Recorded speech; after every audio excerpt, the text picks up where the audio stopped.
जगदीप धनखड़ ने उपराष्ट्रपति पद से इस्तीफा क्यों दिया? क्या मल्लिकार्जुन खड़गे को राज्यसभा में बिना रोके टोके बोलने देना पड़ा भारी? जगदीप धनखड़ ने क्यों बताया था पीएम मोदी को महात्मा गांधी की तरह युग पुरुष? नमस्कार, मैं हूं पंकज श्रीवास्तव। डॉक्टर पंकज स्पीक्स में आपका स्वागत है।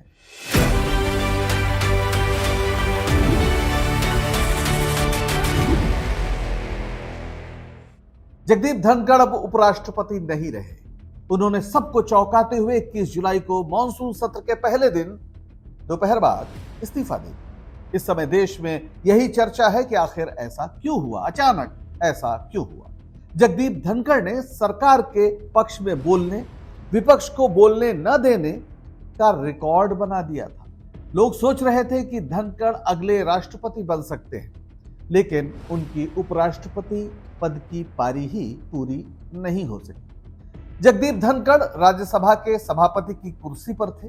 इस पद से निष्पक्षता की उम्मीद की जाती है, लेकिन उन्होंने कभी इसकी परवाह नहीं की। 21 जुलाई को लेकिन मौसम बदला हुआ था। विपक्ष के नेता जब बोलने के लिए खड़े हुए तो बड़ा वो सौम्य तरीके से पेश आ रहे थे। खासतौर पर नेता प्रतिपक्ष मल्लिकार्जुन खड़गे को उन्होंने बिल्कुल नहीं टोका, जिसके लिए वो मशहूर थे। कभी भी बोलने नहीं देते थे, लगातार तुर्की बतुर्की बहस करते थे, जैसे कोई विपक्ष के या सत्ता पक्ष के नेता हो, यानी मल्लिकार्जुन खड़गे के विपक्ष के।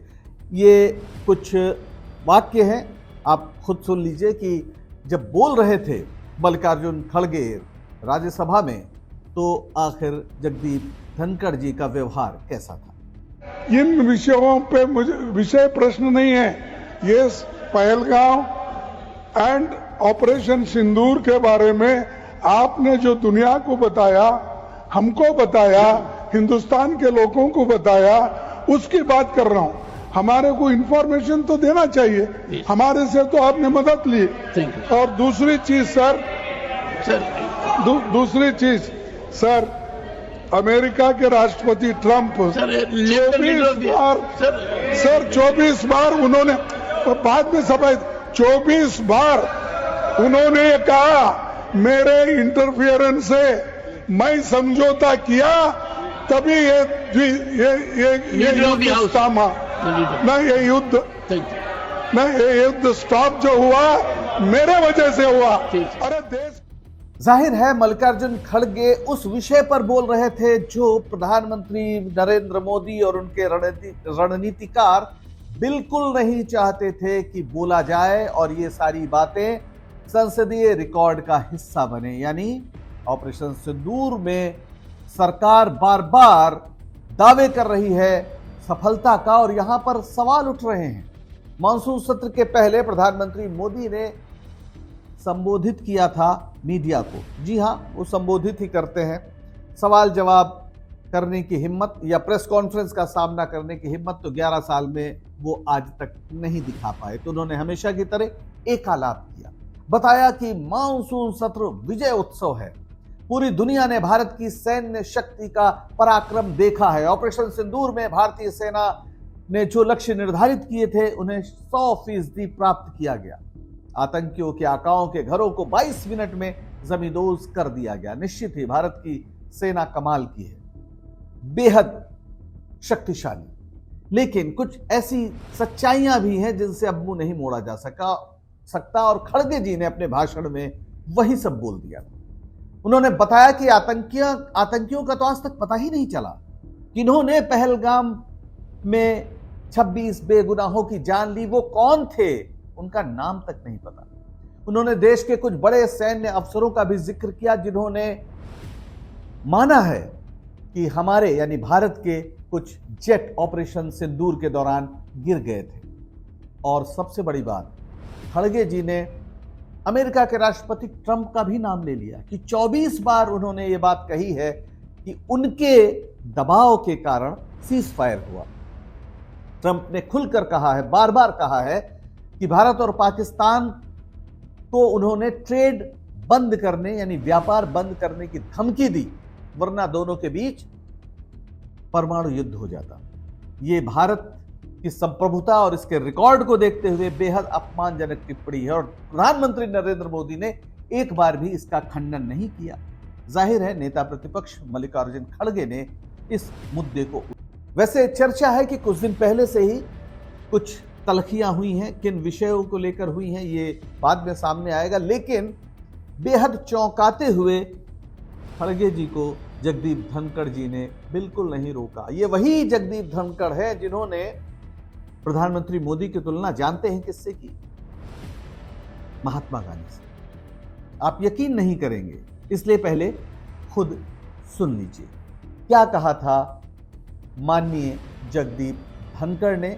ये नवंबर 1923 का में एक कार्यक्रम हुआ था जहां पर उन्होंने ये बात बोली थी। मैं आपको एक बात कहना चाहूंगा,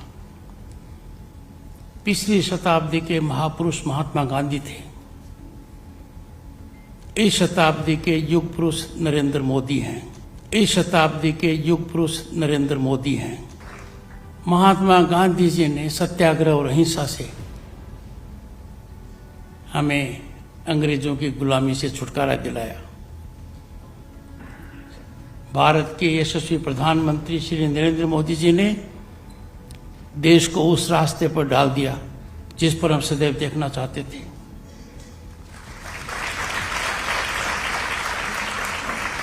इन दोनों महानुभावों में father of the nation Mahatma Gandhi and our Prime Minister Narendra Modi, one thing is common.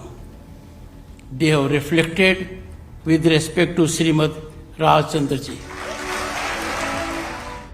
यानी जैसे 20वीं सदी में महात्मा गांधी थे वैसे 21वीं सदी में प्रधानमंत्री मोदी। अब इस तुलना में या इस तुलना को सुनकर आप सिर धुनने के अलावा क्या कर सकते हैं?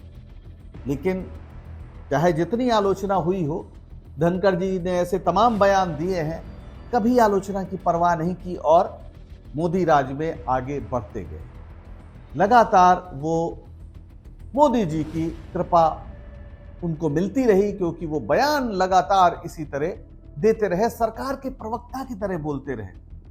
7 जुलाई 2025 को अभी कुछ दिन पहले उन्होंने कोच्चि के national university of advance legal studies में कानून के छात्रों को संबोधित किया।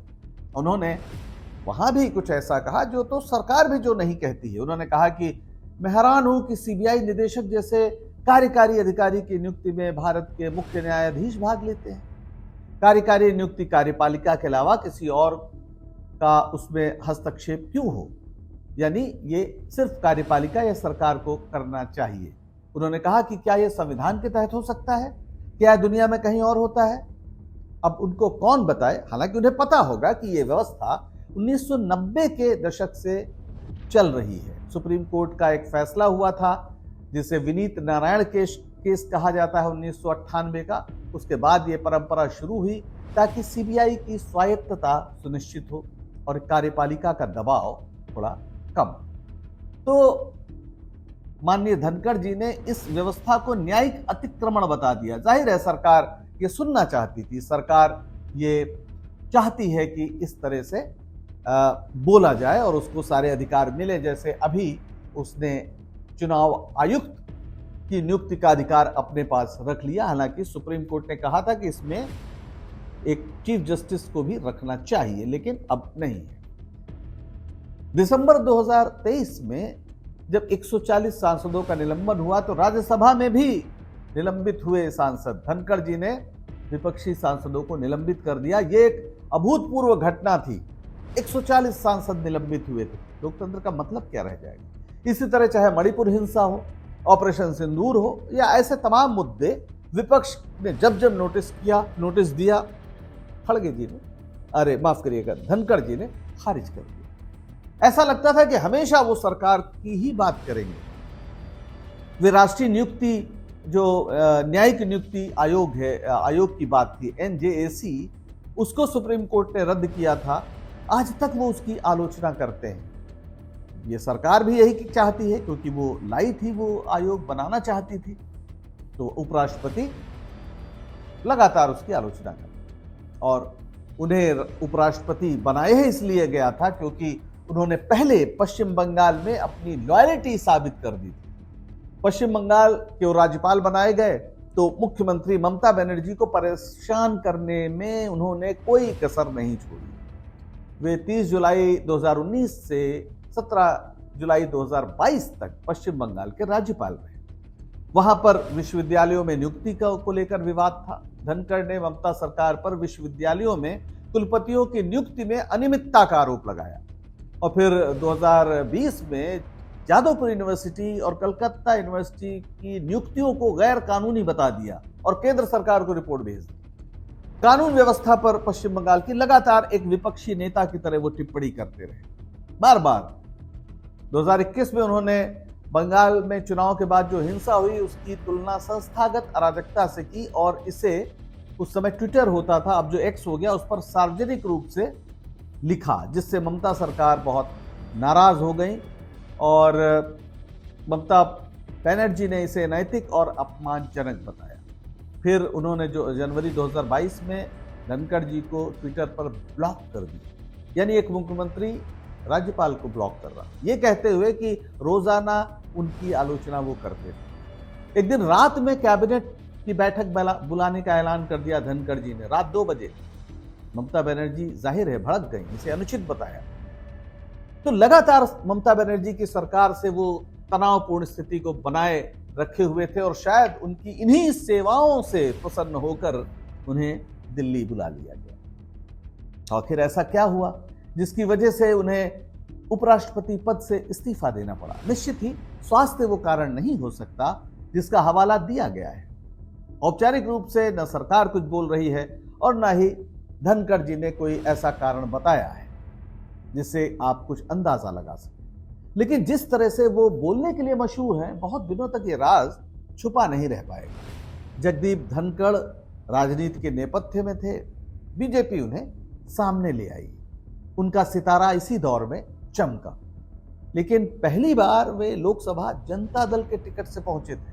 जी हां, 1989 में 1989 में जगदीप धनखड़ जनता दल के टिकट से राजस्थान के झुंझुनू से लोकसभा के लिए चुने गए।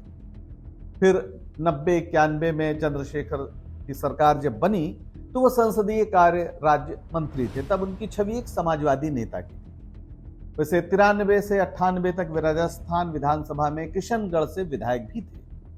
फिर पार्टी बदलने में उन्होंने कोई कोताही नहीं छोड़ी। जनता दल, कांग्रेस, फिर 2003 में वो बीजेपी में शामिल हुए। 2016 में बीजेपी के कानूनी और विधायी मामलों के प्रमुख वे बने और 2019 में उन्हें पश्चिम बंगाल का राज्यपाल बनाया गया। जहां ममता बनर्जी के साथ कैसे टकराव हुए वो हमने अभी आपसे बात की। 6 अगस्त 2022 को जगदीप धनखड़ ने विपक्ष की उम्मीदवार मार्गरेट अल्वा को हराकर उपराष्ट्रपति पद का चुनाव जीता, जो उन्हें जीतना ही था, जैसा कि संसद में संख्या बल था। तो कुल मिला के उनकी ये यात्रा बहुत तेजी से आगे बढ़ रही थी, लेकिन अचानक उस पर ब्रेक लग गया और वो इस्तीफा देकर अब अलग हो गए। जगदीप धनखड़ का जन्म 18 मई 1951 को राजस्थान के झुंझुनू जिले के एक गांव किठाना उसका नाम है, वहां पर हुआ था। एक जाट परिवार में उन्होंने सैनिक स्कूल चित्तौड़गढ़ से शिक्षा प्राप्त की और राजस्थान विश्वविद्यालय से बीएससी और एलएलबी की डिग्री हासिल की। 1979 में उन्होंने वकालत शुरू की और 1990 में राजस्थान हाईकोर्ट द्वारा सीनियर एडवोकेट नामित किए गए। लेकिन वे याद किए जाएंगे ऐसे पहले उपराष्ट्रपति के रूप में जिसे कार्यकाल के बीच इस्तीफा देना पड़ा। इससे पहले वीवी गिरी के साथ भी ऐसा हुआ था, लेकिन उनका इस्तीफा इसलिए था कि उन्हें राष्ट्रपति का चुनाव लड़ना था और वे भारत के राष्ट्रपति बने भी। वे राजनीति के बियाबान में ढकेले नहीं थे। जगदीप धनखड़ को कोई चमत्कार ही अब इस बियाबान में जाने से बचा सकता है।